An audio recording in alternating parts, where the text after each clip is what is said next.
If you study our politics very well and our history, all these years, government has been manipulated by the wealthy Filipinos. See? And remember, this is the first politician that does not have, quote, the open support of the oligarchy. If you were present at that SONA, remember he pointed to all those politicians, I own nothing from you. See?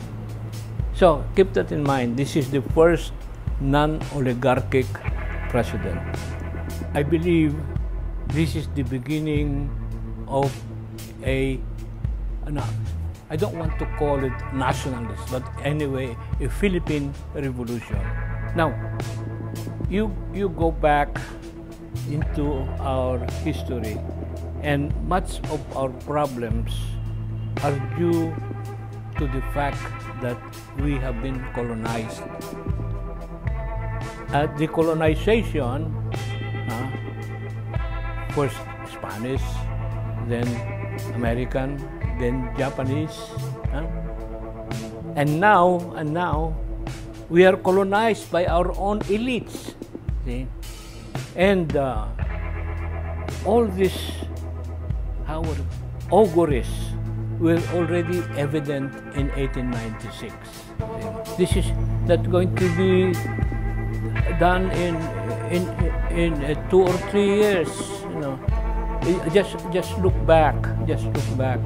The Vietnamese Revolution took how many years? The Chinese Revolution started in the 1920s. See, the French Revolution maybe a shorter period, yeah, but almost all of them take years, you know, maybe 1 generation. He should not stop. What should be done, you know, is to see to it that this so-called collateral damage is diminished.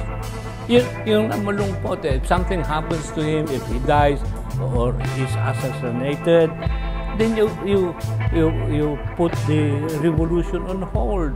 At naumpisa na, sayang, ituloy yan.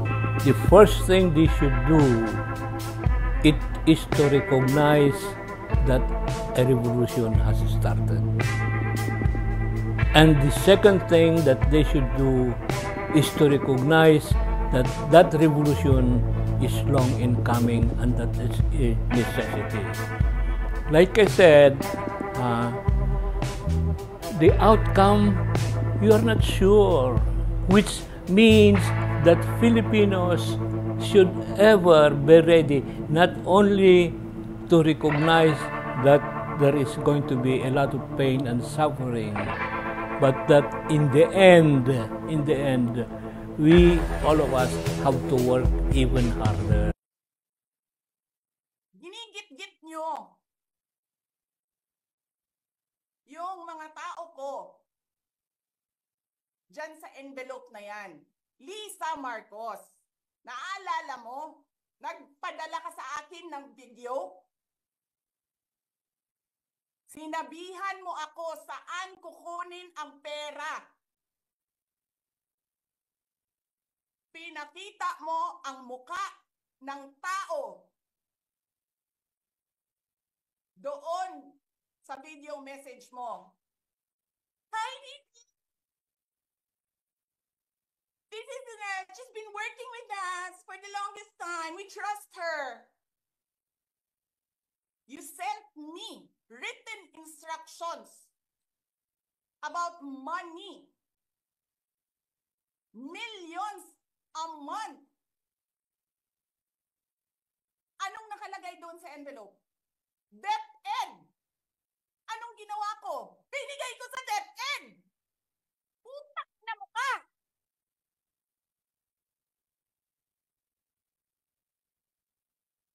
Wala ka ngang posisyon sa gobyerno, namimigay ka ng pera ng gobyerno eh.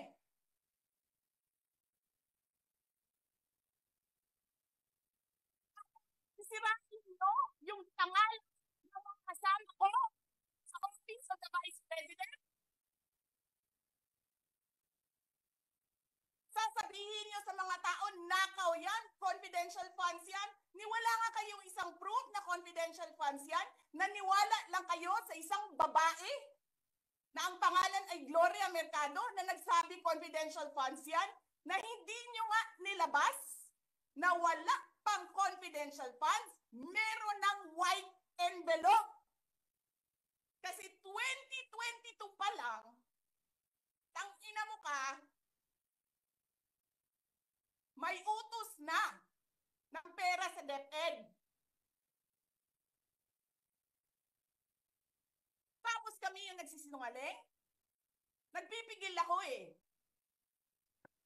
Kasi gusto ko lang magtrabaho. Gusto ko lang tapusin nyo na yung show ninyo dyan sa House of Representatives para makabalik na kami sa trabaho namin.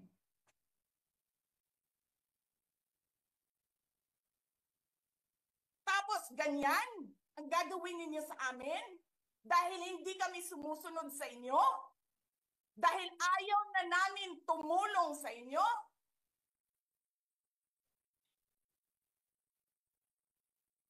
Ganito gagawin ninyo?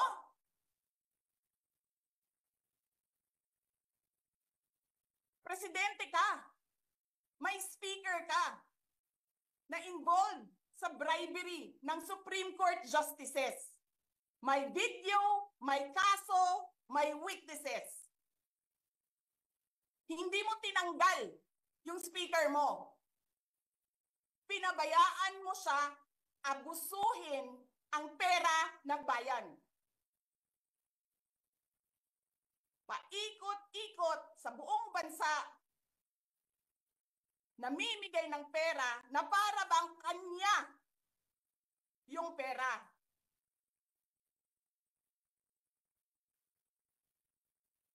Eh di ba nga, lagi niyo sinasabi separation of powers? Anong trabaho ng legislative branch? Gumawa ng batas.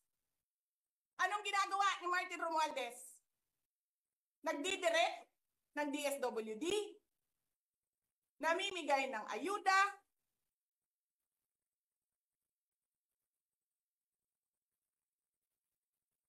nagsasabi kung anong bibigay, anong ibibigay, anong gagawin, sino ba ang presidente dito?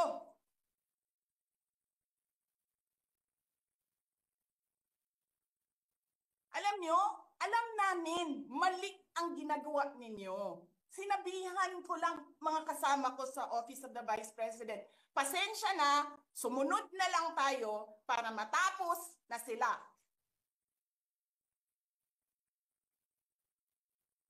Tapos ganito ang gagawin ninyo? Alam namin, walang contemptuous doon sa ginawa ni Yusek Lopez. Wala. Lahat ng tanong, sinagot niya. Pumunta siya. Maayos siya kumausap. And then sasabihin ninyo sa amin, bakit kami susulat sa COA? Bakit hindi kami susulat sa COA? Hindi tapos ang appeal namin. Hindi tapos ang audit namin. Tapos buhaghag na ninyo dihatanan ang gisubmit namo sa COA.